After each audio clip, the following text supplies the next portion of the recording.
Upon her rebirth, the cunning woman immediately chose the mystery box belonging to a rich family. In her past life, driven by envy, the cunning woman had fatally stabbed the other woman because the latter was adopted by a rich family. What the cunning woman didn't know was that the other woman's life with that wealthy family was worse than being in prison. For her crime, the cunning woman was immediately shot and killed.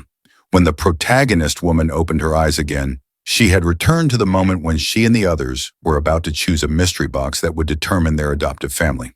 She vowed not to repeat her past mistake. Just as the protagonist was about to choose, the cunning woman quickly snatched the mystery box that the protagonist had chosen in her previous life. Thinking the box contained hardship and wanting the protagonist to suffer, the cunning woman took the box the protagonist used to choose, which contained only a loaf of bread.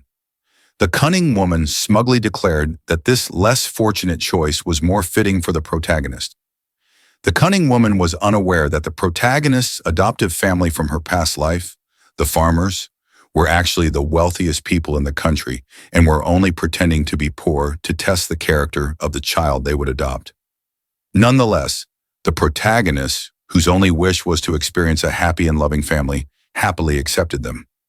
When it was time for the families to meet the children they were adopting, the farmer family worried the protagonist wouldn't want them because they were poor.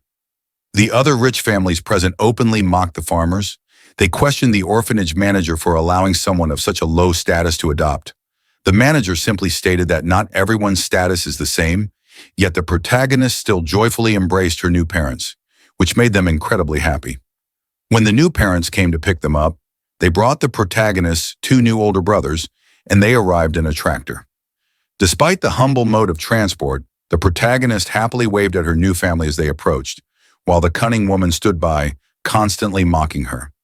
The protagonist simply told the cunning woman that as long as they worked hard and helped each other, she would be fine. The woman arrived at her parents' house and they apologized for their home, saying it wasn't well kept and that they knew the orphanage was better. The woman reassured them not to worry, saying she knew how to fix things. Her parents and two older brothers were delighted and promised to help. The mother then said they had a gift. When the woman opened the box and cut the bread in half, she found a jade pendant inside.